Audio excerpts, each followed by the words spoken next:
Girl, stop playing.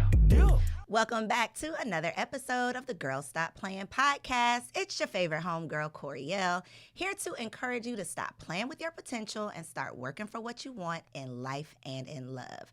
You know that I believe that you can make the money and you can get the honey. You don't have to choose. You can have it all as long as you are willing to work. And today in the studio, you know I get to introduce y'all to a working woman, but before I do that, y'all gotta show the show some love. So make sure you like this episode, comment below, and subscribe to the channel so that you can tap in and tune into all of the amazing conversations and all of the great information that we share here on Girl Stop Playing. So today you get to meet Shaquanna Brooks, a.k.a. Miss Business.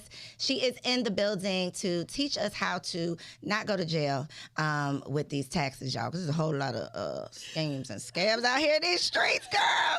We trying to stay out on the streets, okay? Yes, I love it when people are always like, yeah, she's going to help us stay out of jail. Please do, because some of these interviews, and I feel like I always have to give, this is the second episode that I've had with the CPA where we're talking about taxes, and I have just seen some of the craziest conversations in these internet streets, and I'm like, not up in here. What we not gonna do is have the people looking at your girl. So, yes. But before we get into that, I am intrigued by the fact that taxes, accounting, I'm like, I want to make the money. I don't want to know nothing else, like how we manage the money, none of that stuff. So when people are like passionate about this, I'm interested because it's like total opposite of me. But you actually started out pre-med. So I want to talk a little bit about that transition. Oh, you did your research. I did my research. Yes, I did. And I think it's such a common place for people to be like dead set on one thing or, you know, going down this track to the point where they're afraid to do something different. And not always because they're truly afraid. Sometimes it's like, what are people going to think? What are people going to say? Are people going to support it? So take us back to pre-med Miss Business. Wow, I love that you like dug that up. No one has ever asked me about that before. It's a first. Yes, it is a first. Okay, so pre-med. So after high school, I had this thought in my mind that I was going to go off and do real estate. And yeah, that's all I was going to do. So market crashed, and at the time I was like 18, 19. I wanted to hang out. Everyone in my office was like taking things super serious. I said, you know what? I'm going back to school, right? Because at the end of the day, I'm 18, 19. I still get money from my parents, right? So it wasn't as serious. Time. Yeah, I still had some time. So I went back to school, and I couldn't really figure out what exactly I wanted to do. But I took an anatomy class, and I fell in love with the idea of understanding what's happening with the body, different parts of the body. And so from that's not a class where you were like dissecting things, is it? You did dissect, but that's when you learn about every single part of the body, every bone, every muscle. And you had to, like, I had a quiz and I had to know, there's maybe, I can't remember now, but maybe 100, it's like 100 or 300 different parts of the body, but you had to know. Wow. And so I was just like, one, I'm a geek. I've always liked to study. That's just always been me. So I had to study. I was like getting in these groups, and we would have to study so hard, but I did so good, like 4.0 GPA. Okay. And so I said, you know what? I'm going to go full throttle with this. So I'm a person, like, if I'm going to do anything, I'm going to do it at the highest level. So now I'm researching, you know, certain careers. So I'm like, you know what? Who makes the most? An anesthesiologist. So I said, you know what? I'm going to school to be an anesthesiologist.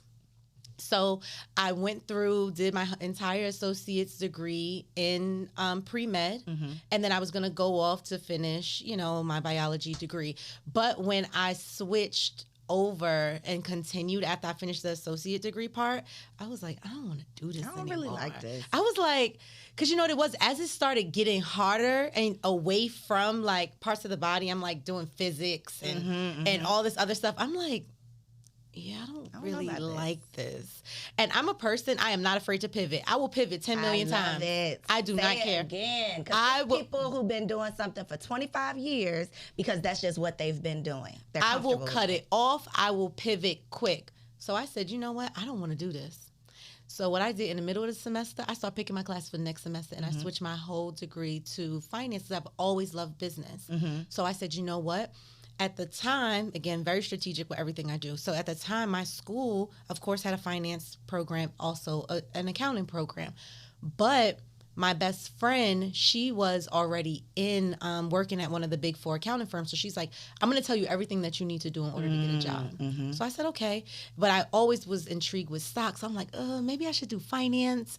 But I said, you know what? Nope. My school has a better accounting program. I have the blueprint from my best friend. I'm going the accounting route. So I went the accounting route, and then that's how I got here. And the rest is history. The rest is history. So I can just imagine, or I can guess, and you tell me, what were people's opinions when you said, because I feel like if I was like pre-med, like my mom would be so proud. She'd be telling other people, yo, my baby is about to be a doctor. And then if I'm like, yo, I'm going to be an accountant, she'd be like, what are you doing, right? So did you have to, I mean, and there's nothing wrong with being an accountant, but you know how mamas be. Like they have just it in want to their be able mind. to brag on their doctor child, right? So did you have to deal with any of that when you decided to make your pivot, or were your people just supportive? Nope. My mom and dad, and I always say that every parent, so my dad, he's an entrepreneur. My mom, she worked as a correction officer. And I always have freedom to do whatever it is I want to do. And I think that has truly been a blessing. And so I always tell people that have children, the best thing that you can do is give your child an option. I never felt like I couldn't pivot because I always knew that my parents had me. Yes. So if I wanted to go from pre-med, I'm not like, oh my God, I need to finish because I have to make sure that my degree is finished at this age. I didn't have that pressure because I was just floating through life. Yes. I'm like, no, I don't want to do real estate. Come on, black girls floating. I'm here for the soft life. Yeah. And if you did not get the soft life, it is your responsibility to give it to your children. Because I can't like even my mom talked about how she had to go to the military because my grandma wouldn't let her go to fashion school. And it's like, you don't forget about this. Like you literally gave up on your dreams because your mama told you no. So that is such a thing. And I don't know of other communities, but specifically for for a lot of black parents, we don't afford our children the opportunity to figure it out. There's like a clip going around right now of some reality show where it's like one clip of the black girl who's talking to her mom, and her mom is like, no, you got to get a job right now. You got to be, you got to get serious. And then it flips to like a white boy, and his family is like, well, I don't know. I didn't know what I wanted to do when I was in college, and now I'm the president of so-and-so, and I've been in the Senate and it's like we put so much pressure on children. You're 18, 19. Like, how are you supposed to know what you want to do for the rest of forever? No one questioned me. And I think back sometime, I'm like, oh my God, maybe I needed more structure. I don't know. It worked out. I'm about to say it seemed like it worked out. Yes. But I always say, like, no one was like, what are you doing? Like, why are you doing real estate one year, pre-med another year, accounting another year? And then with accounting, in order to become a CPA, you can't do 4 years of school. You have to do 5. Okay. Right? So now that was an additional year. But I never felt like I was behind. I never felt any pressure because I didn't have anyone saying, oh, like you need to make sure that you are done with this because you have to do this. No, like they brought me a car. I love it. They, like I didn't have a car note. I was still living at home. And that's the other thing. So many of us are like trying to pay bills and do the things at such a young age that you don't have the time to just figure it out. Yeah. I love that. So shout out to my parents because they did that. So what is going to be do you have children? I don't have children. Not yet. Okay, Not yet. So what is going to be your philosophy on college? Because you had the privilege of having an entrepreneur parent. I feel like that is like golden. It has been a game changer for me. Like I always feel like I have you got kind of like the blueprint. Like I had the cheat code. I love it. I had the cheat code. So what will you, and I don't feel like anybody's necessarily pressuring their kids to go to college these days, maybe, but what will be your advice? So for me, I would try to encourage my kids to go to college. Only I look at college as a networking tool.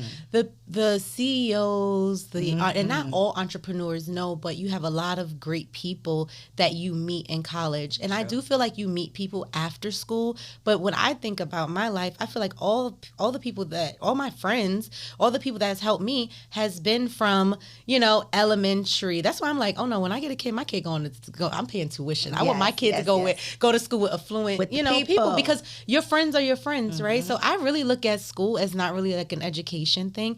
I look at it more so like a networking. That is so true. And that, again, is something that it's true, but you kind of learn it on either the backside when it's too late, or you don't really think about that when you're doing it. Yeah. So even like the internship thing, I was an education major. I ain't do no internship, but the people who did internships and really made those connections, networked and learned about corporate culture without the pressure of, being in your career, those are the things that I feel like if you are going to suggest that your child goes to college, having those conversations, because it is your experience to learn who you are, to develop yourself, to get that first taste of freedom without the pressure of paying the bills and doing the things, and then meeting the people when everybody's broke, because it's so much pressure to have it all together after college, but we ain't nobody got nothing. And when you're in college, it's like, let's have fun, let's go to school. Yes. So I love it. And hopefully somebody out there who is either considering whether or not they want to go to college or having those conversations with their children now, it's like, in my opinion, go to college, but I ain't paying for it. I'm not paying. You're not going to pay for your son to go to college? No. He's so cute. Thank you. You should be doing everything for him because he's so cute. So smart. And mama is going to work these scholarships. You can go. I'm not saying he's going to pay. Absolutely not. Let me clear that up. Okay. We ain't getting no loans in your name. We not doing that. But I had a full scholarship. I didn't have to pay a dime. Nice. You think my baby is No, but he going. If he chooses. But he going. Okay. He's going. I think everything is so different now. It is. And there's opportunities. There's funding. There's money out there. We just don't be knowing it's available or having access to it. Yeah. So what about somebody who is already an entrepreneur? They're already in business. Let's say they've been in business for 5 years, but they're not feeling it anymore. They are feeling unfulfilled and they don't have that Miss Business about them where they are just like willing to pivot. What's your advice for that person? Like, how do you know when it's time to pivot? Okay, so there's a few times when you know it's time to pivot. The first time you know it's time to pivot is when you're not being fulfilled, right? So I always look at everything as I have one life, and that's my favorite line. I'm like, I have one life, I'm not dealing with this, right? It's a little dismissive sometimes, but it's true. It's so true. I have one life. Am I going to spend it unhappy? But again, you do have to make the correct decisions at the same time. So I think sometimes most people are failing because they don't have the right tools, they don't have the right resources, and they may not feel fulfilled because they're not succeeding. And sometimes that may happen. So I guess it depends on where the person is. If you're succeeding and your business is at its pinnacle, but you are like, I'm not fulfilled, then it may be time for you to pivot onto something else. And if you built one business, I believe if you give an entrepreneur, like if you're an entrepreneur at heart, if you built $1 million business, you could build another one, right? And faster.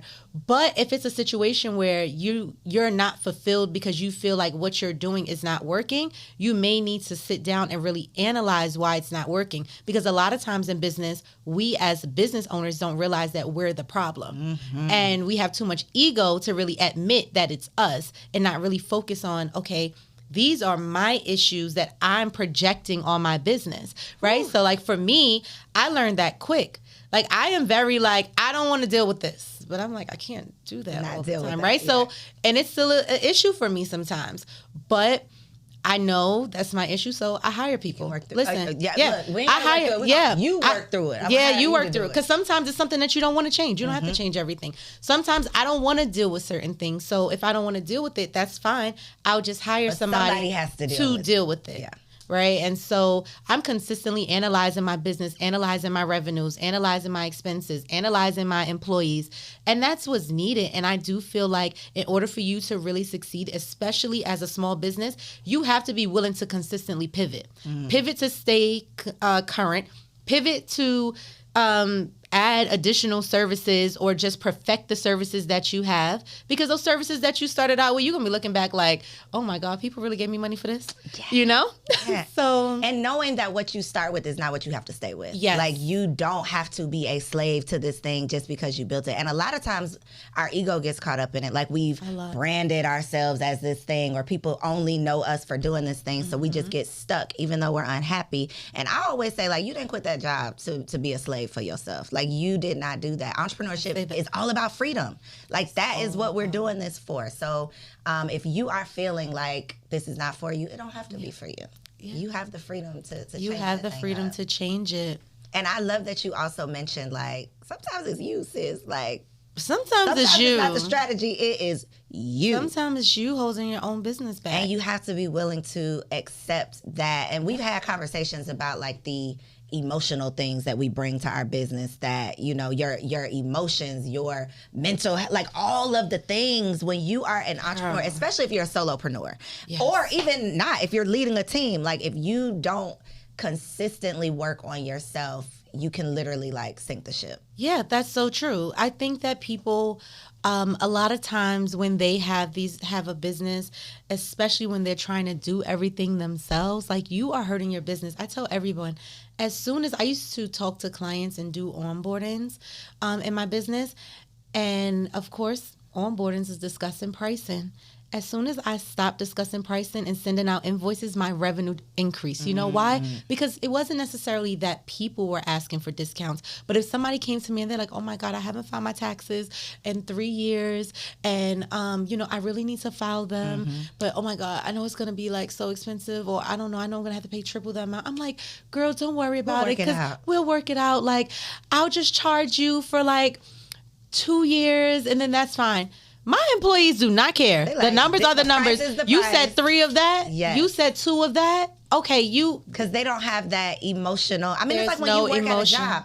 These people money. Like, I'm gonna collect what they don't care. And if you're not happy and you want to walk away, they're like, I've done what I was supposed to do, so I understand. Yes. You know. So I do feel like a lot of times we have no choice, of course, when we're starting out, to be that person that's in the business, but I'm stressed out all the time because I'm like, oh my God, I have to pivot. Oh my God, I have to add this new person.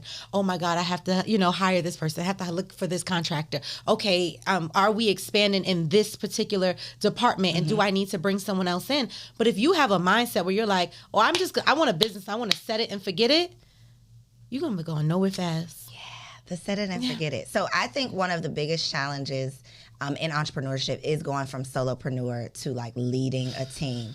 It's hard. Primarily because what I think is like the hard part is delegating. It's like when you're so used to doing the things the way that you are used to doing them, how do you trust someone to come in and do the things the way that you've been doing them? So what is your advice for someone who's struggling with delegation?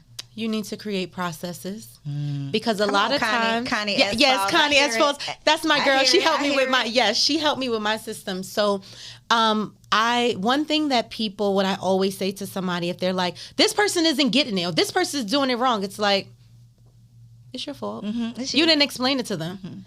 Because if you give someone direction, you can't say that they're not getting it unless you said to them, do A, B, 1, 2, 3, and then they did A, Z, P, H, I. But if you never gave someone direction, then it's your fault because it's your business. It's what you want them to do. And so a lot of times, most people, we hold on to that where it's like, I want to do it how I want to do it, and no one's going to be able to do it how I do it.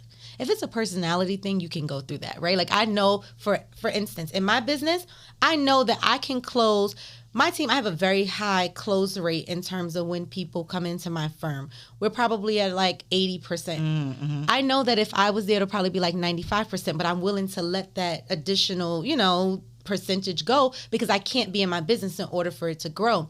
But a lot of times, if I say to my team, this is how I want you to onboard, these are the systems, this is what I want you to do, this is how I want you to do it, they're going to do it. And if they don't do it and I've documented what they need to do, I can then go back and reassess where they went wrong. But if I'm just like, here, girl, pick up the phone, do this onboarding. Get it how you live, do it how you do it. They're going to do whatever it is that they want to do. And whose fault is that? That's your fault. That is your fault. It's not their fault. So I definitely think that people have to focus more so on their processes. And I always tell people from the beginning, even when it's just you, document what you want, document how you want things done. Because like for me, I've just spent 2 years ago, I sat down documenting my processes. Literally, tax season was over in April. From April all the way until now, I'm redocumenting my processes. I'm not playing with my processes because I can't play with them, because in order for me to get out my business, and most people aren't looking at it like that, in order for me to get out my business, I need to be able to come back to you and say, you didn't do this. And I'm very big on that. I'm like, if I didn't tell you, it's not your fault. I can't assume that you're just going to figure it out. Yeah. Yeah. Because most people who have that figure outness about them, like they have their own business. They're out here operating their own thing. That's the thing. It's like if you wanted someone that was going to lead the business, then they got their own business. They're not an employee. Yeah. They have their own business. And so you have to document. I mean, you have to document things so that way people have like a blueprint to go by. Mm-hmm. So, yeah. Hard pill to swallow. It's you, sis. This whole interview is you, sis. Look in the mirror. Look in the mirror. Okay, so when we were talking about your pivot, you mentioned like a CPA. You can't just go to school for 4. You got to go to school for 5. So I want to talk about the difference between a CPA and an accountant. Because as entrepreneurs, I feel like it's, we know we need somebody to keep these books. We know we got to have somebody file the taxes. But who's the right person to be able to do that? So what's the difference? Perfect. So a CPA, it's a certified public accountant, because people will butcher CPA. I done heard all the things. Yeah, I done all heard the C's and the P's. Some crazy words and terms. But it's a certified public accountant, and pretty much the requirements to become a CPA, it's 150 credits, so about 5 years of school. So me, I have a dual bachelor's degree, or I could have, my school was hating on me. I was trying to get my master's, but I already had a job offer, so I was like, give me that other bachelor's degree. I'm not giving you guys another semester, right? But they don't care how you get the 150, whether it's through a master's program, but you just need the 150 credits. You do have to take an exam, it consists of 4 parts. I took the exam a really long time ago, so I know they've made some changes, so I don't know how many parts there are now. But when I've heard about this exam. It's the hardest exam after the bar, right? So it's a very, very, very difficult exam. I spent a very long time studying for this exam because you have to take the exam in parts and you cannot take them within certain windows. And so it literally took me like 1.5 years to pass this exam. So that meant like 1.5 years of consistency, 1.5 years of failing some parts and then retaking it, trying to work and take the exam at the same time. Like I literally had to take sabbaticals from work during the summer in order to pass, where I would do nothing but focus.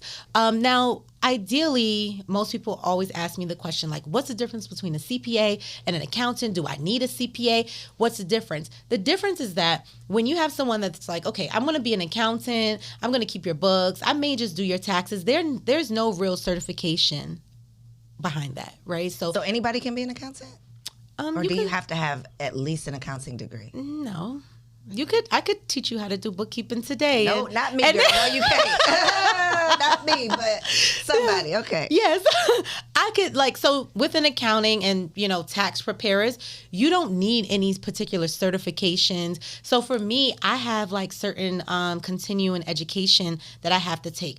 So I have to take ethics changes to keep up the credentials. So ethics training, I have to take continuing education. So I have to be on top of what's happening in tax law, what's happening in accounting, from just being in compliance, right? And I can't do anything because I don't want to jeopardize my license, right? So I'm licensed and accounting. So you have something holding you accountable. I have something holding me accountable. So the people who are out here playing in these streets, there's a lot of people playing in these streets. CPAs. They're not CPAs, but you guys should stop letting them play in your business. Listen, the stories. I mean, this conversation, I really hope, I know about speaking things into existence, and I really hope me having all these conversations is not going to get me. No. It's going to help. It's going to help because we're here to help. Please. Right? So one thing I do want to point out a lot of times and why people really need to be careful is because the IRS does not care. You can never call the IRS and say,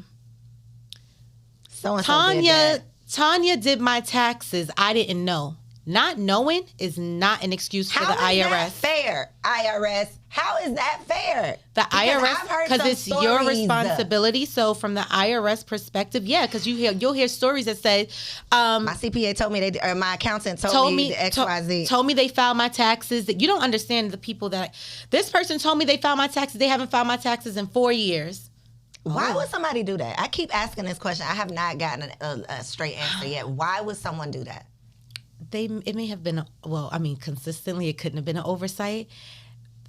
They could have just been bad. I don't know. I don't understand it because, again, I have processes. From that, right? Yeah, I have processes. I don't know, right? Sometimes people, they steal, and that's another thing too, right?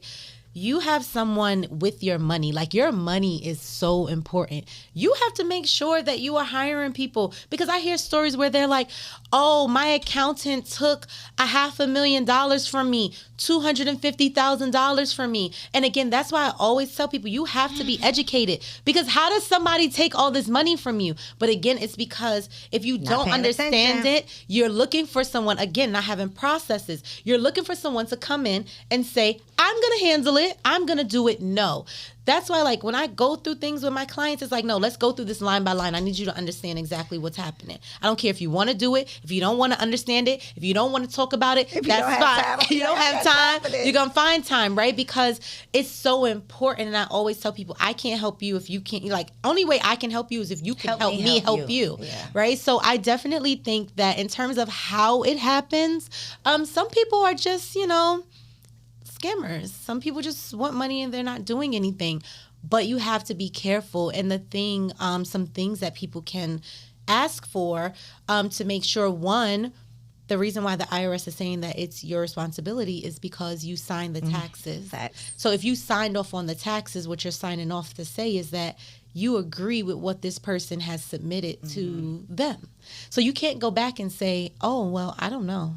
They just did it. Because you didn't actually read it. Because you didn't actually read it. You just signed it, right? And again, we all know you're supposed to read things before you sign it, right? But most people don't understand tax returns. So even if you gave somebody a tax return, they don't understand it. And so that's why, like, I like to go through tax returns line by line with clients, because it's like, no, this is what's happening. That's why, this is why this is happening. Even if you're getting a refund, why are you getting a refund? That meant the IRS had too much of your money. Why are you getting a refund? Let's talk about it.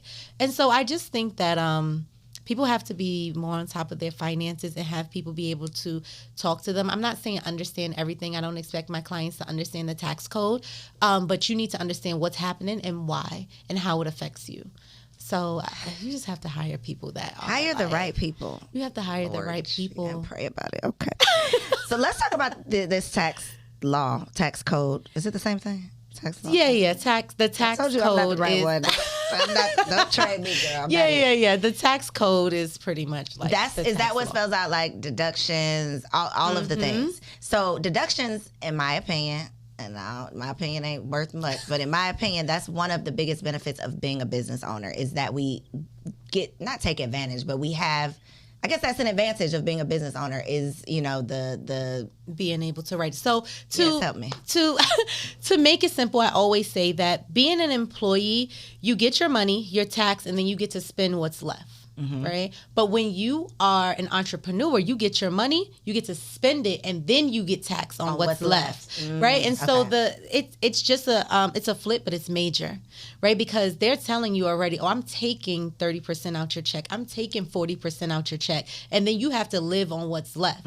As an entrepreneur, you have the power of saying, these are all of my expenses. I'm going to pay my expenses. You know what? What personal expenses that I'm already utilizing for business, like your vehicle, your phone, all these things, what are things that I'm already paying for on my personal side that I can now make a business expense, and now I can write that off. So now what that's doing is that's decreasing your profit, which is in turn reducing the amount of taxes that you're going to pay, right? So that was a thank you summary to sum up what you were saying. Choppy. It was real choppy what I was trying to ask. I got you together. But so what? Some of the ones that you named, like the vehicle, the phone, the home office, like those are ones that I feel like we often talk about. What are some that are maybe like not as known that we could be taking advantage of? Absolutely. So one that is not talked about a lot is just like an IRA or like a retirement contribution and being able to match that, right? So I talk about that a lot now because I talk about it a lot with my clients, but now I'm going to become more vocal about it because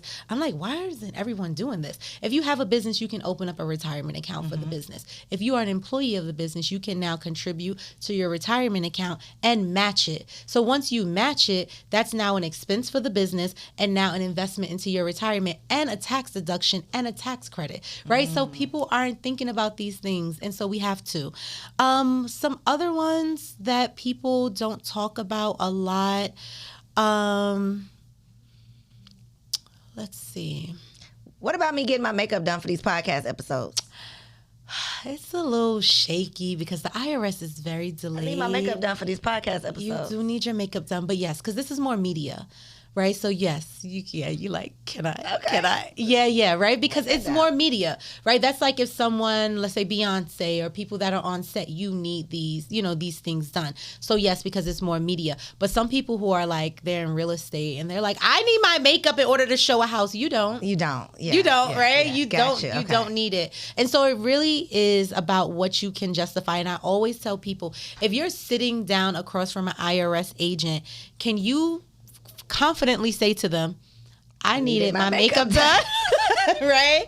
And mind you, they probably sitting there barefaced looking at you with attitude. No, you did, right? And so that's like relative depending on the industry. Okay, so that was one of my questions is like, are taxes treated different depending on the industry? And it's not that they're treated different, it's just that the deductions might be different because of what's actually necessary. Yes, because in order to write off something or consider something an expense, it has to be ordinary and necessary. That's the definition by the IRS. So if it's ordinary, meaning it's something common in your industry, then you can write it off. If it's something that you are, it's necessary in order for you to do, then, you can, write it off. Which ones will land us in jail?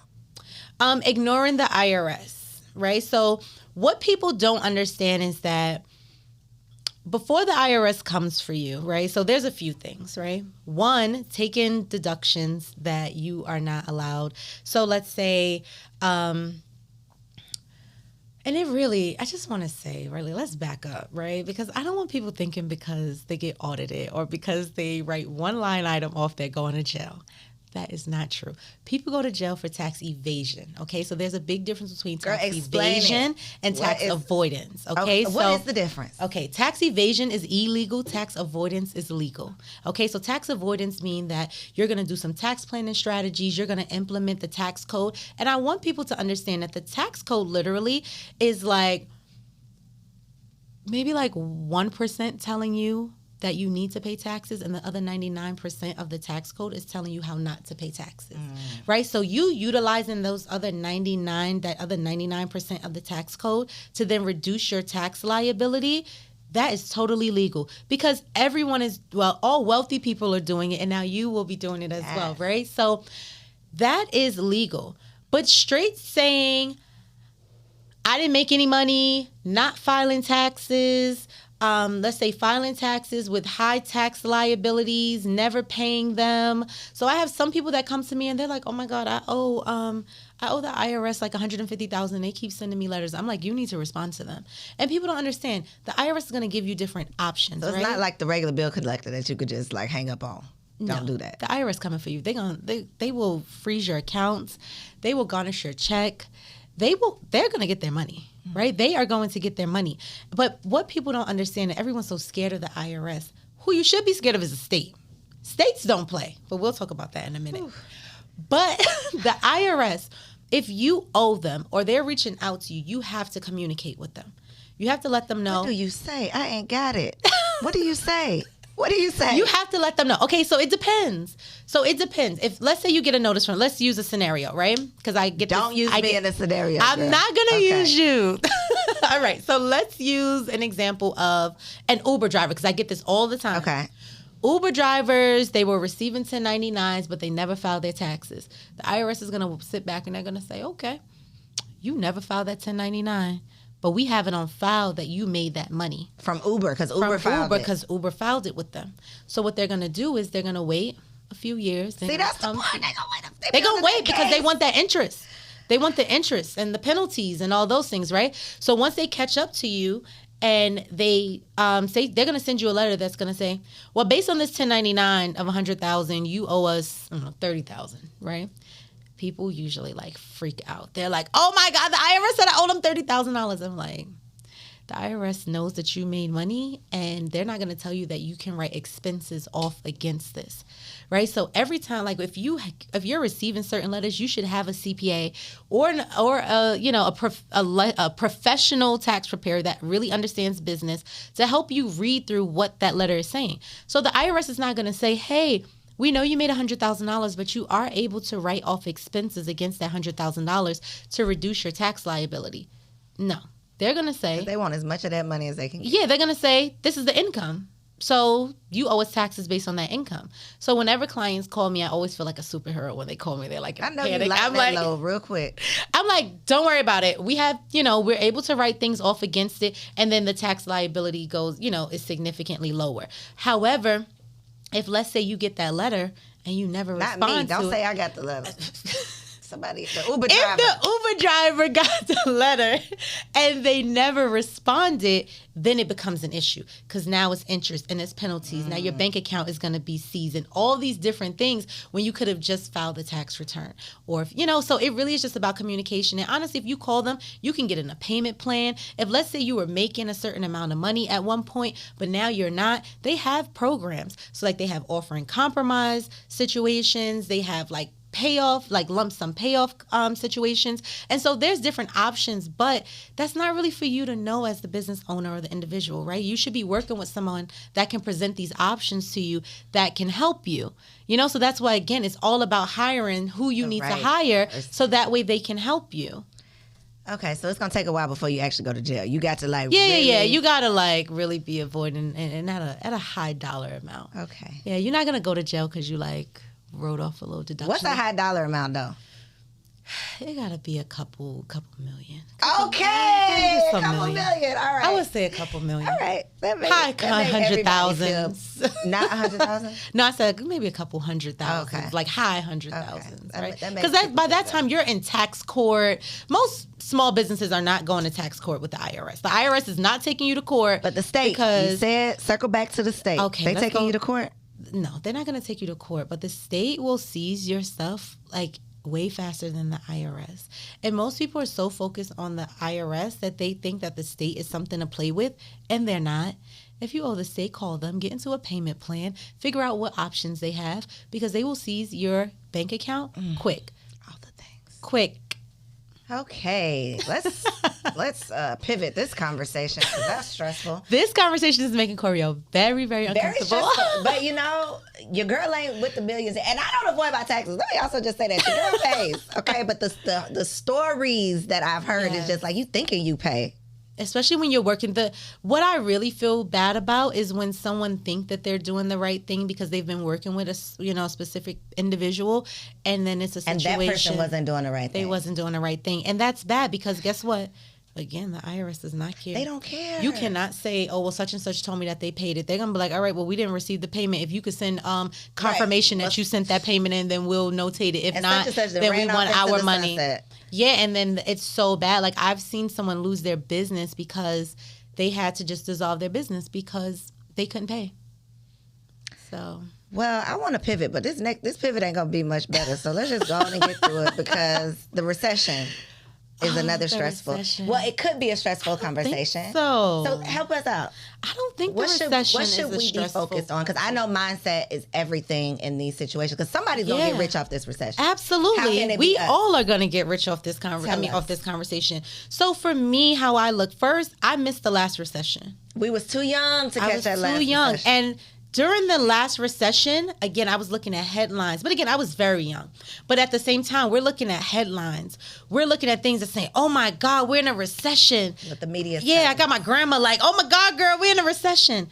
But nobody's saying what a recession really means. Mm-hmm. Recession is once we kind of hit those 2 consecutive quarters of being down, guess what's happening? Stock prices are down. Home prices are down. I do feel like, and we'll talk about on the business side, what business owners need to consider, but I think this is perfect. I'm excited. It's game time for me. I said, you know what? I'm a lifestyle girl. I like to be outside. I like to eat, and I like to shop. I like to do all this stuff. I'm like, I'm going to kind of slow down. I'm going to slow down, and I'm going to take all my money, and I'm going to invest it because I truly feel if I take time over the next 2 to 3 years to just invest, I feel like I'll be set for life. Because think about all the people who we're looking at now who's like, yeah, I purchased that home in 2008. I purchased this home. No, I'm going to be that person 10 years from now. Nope, I purchased this home in 2022 during a recession, right? So I want to be that person. And so I think that we just have to change our mindset more so from an investing standpoint. Then we'll talk about business. But from an investing standpoint, it's time to eat. It's time to invest. It's time to take advantage. Yes. Save your money. Don't go out. Even if you don't have money saved, find some money. Figure out OPM, other people's money, because guess what? Banks still have quotas. They still need to lend this money out. You need to learn how to position yourself, so that way you can get capital. Girl, I'm not playing.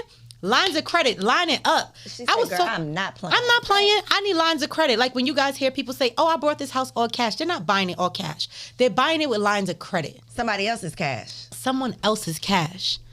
So when you guys are watching all these TV shows and they're like $5 million cash, I no, wondering like where you got dollar bills? It's not their money. They are getting lines of credit, and then they'll pull all the money from the line of credit, pay for the home, and guess what that does? That makes them more favorable. They're gonna close quicker. They're gonna have the investment, and 9 times out of 10, the interest rate is gonna be way lower on a line of credit than it is going to be on, let's say, hard money, right? And so we just have to become more creative and open our minds to just really understand how we're going to get to the bag. Now, on the business side, this is my first recession as a business owner. So I'm looking at all the bigger companies. What are they doing? Girl, I seen they firing everybody. I'm looking around in my office like, should I start firing people? Because, listen, I'm not trying to recreate the wheel. Yeah. What are y'all doing? Y'all firing people? I'm going to follow the blueprint, but I ain't firing nobody in my office yet. I'm about to say, they going to watch this girl. They going to be scared. No. I told them. I said, look, the big company is firing. I ain't going to fire y'all. But these are things that we have to take into consideration and not ignore. We see bigger companies tightening up, so we have to tighten up. They're going to be cutting. Like I was told, like I was going to take my team, if we met our goal, I was going to take my team to Tulum last year. They missed the goal. So I said, okay, we didn't do it last year. We may do it this year. They may not be going next year because, listen, we may have to save that money, So we have to look at bigger companies and see what they're doing, because the reality is if they're cutting back, you don't keep spending. They are doing these things for a reason. If they can do it at a corporate level, as a small business, you have to be paying attention to those things. And so for me, I'm cutting back certain things. Do we absolutely need it? Don't order a piece of paper, no ink, no pen, no nothing. Because usually I'm like, oh, we need this. Let's order it. Let's pay. Nope, we are not doing that. So I just think that there's time to get tight. Yeah, it's two different spectrums that we have to look at it, but I definitely don't think that the recession is a negative thing. I think that we are going to have to work a little harder. I do think money was just floating around in the air for the past 2 years. Girl, 2020 was... 2020 was a time. We had a time last night, baby. 2020 was... What a time 2020 was great, right? And so a lot of people started their business, of course, like sitting home, watching, social media, having that time to really sit down and isolate themselves and really start their business. Because otherwise they would have been at work, busy, didn't have time.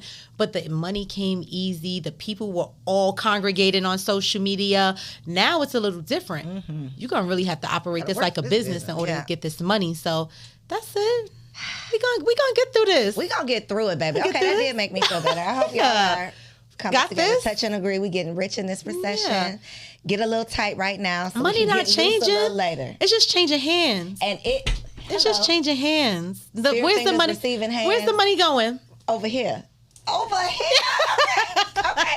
So I know that you have some books. Yes. You got to tell the people how are you taking, tell the people how they can work with you, get your books, all of the things. Yes. So you guys can follow me on social media. So all social platforms, Miss Business 101. So that's ms.business. Because the other one's scamming. You got to tell them. Yeah, I have a lot of fake pages. I have 122,000 followers. So I thought you was going to say 100 fake pages. Okay. Girls probably, but listen, one of my fake pages have 30,000 followers, and I'm offended because I worked hard for my first 30,000 followers. So I don't understand how they get to just come in and just do that. But anyway, find me.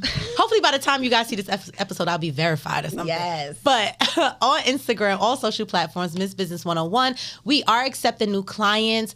Click the link in my bio. Just make sure that you guys schedule that consultation. I would like to talk to you all before the year is over, right? Because a lot of business owners like to wait until January through April. Y'all be busy. Yeah, not even that we're busy, but as a business owner, you can't talk to me only January through April. That's for employees. That's for somebody who money has already been taken out. We have to have this conversation. What do you need to do? How do you need to prepare?